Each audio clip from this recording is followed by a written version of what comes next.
These are the companions. These are the people who knew the circumstance of the revelation.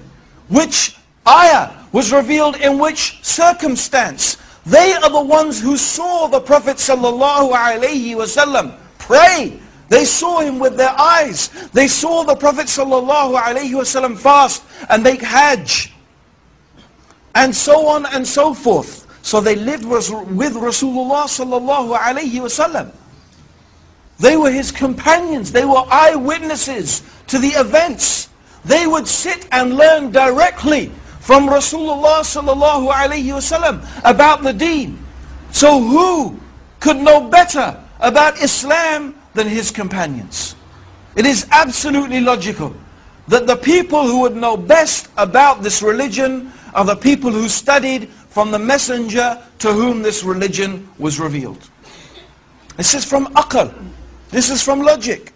Actually, this is also the main reason why when I first became Muslim, I could never become Shia.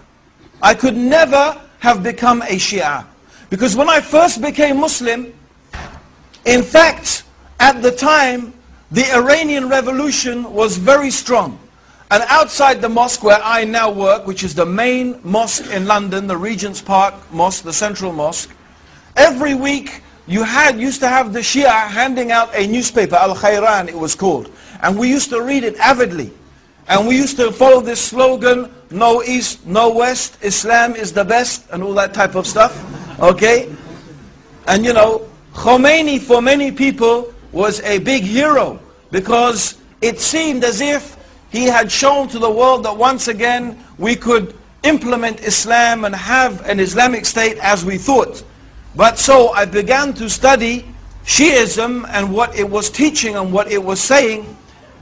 And the big conflict I came was the attitude of the Shia towards the Sahaba.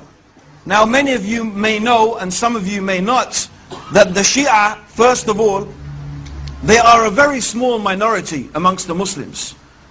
They are only 15%.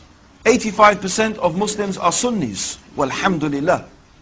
The Shia only constitute about 15%. So they are a small minority.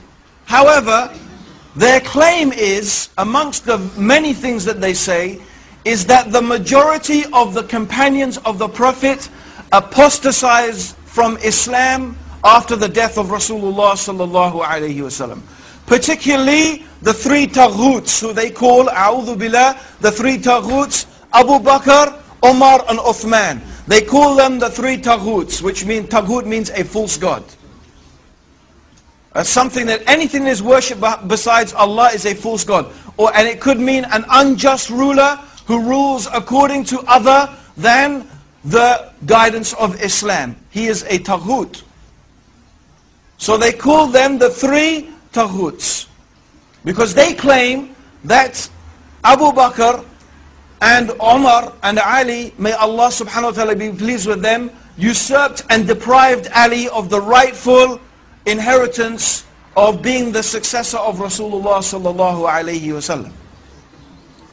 And of course most of the companions agreed with that, so they also claim that most of the companions apostatized from Islam. But I thought this is incredible.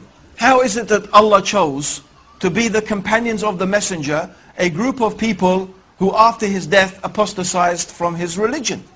And these are the people who spent all of their life with Rasulullah sallallahu alayhi wasallam. These are the people who are ready to give and often did give their lives in the service of Islam to protect the Prophet sallallahu alayhi wasallam and to protect the religion that the Prophet preached. How they sacrificed their money and their time and everything for the cause of Allah and His religion. Yet when the messenger dies, they apostatize. It doesn't make any sense. It's illogical. It seems to be a totally irrational proposition. Rather, we believe that the companions are the best of all the human beings after the prophets.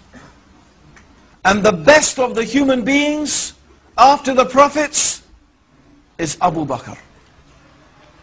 And the best after him is Umar. And the best after him, although there's some disagreement, is it Ali or Uthman, or are they the... But it will seem that the stronger evidence shows us that it is Uthman ibn Affan and then Ali. These are the best. And then after that, we don't make a distinction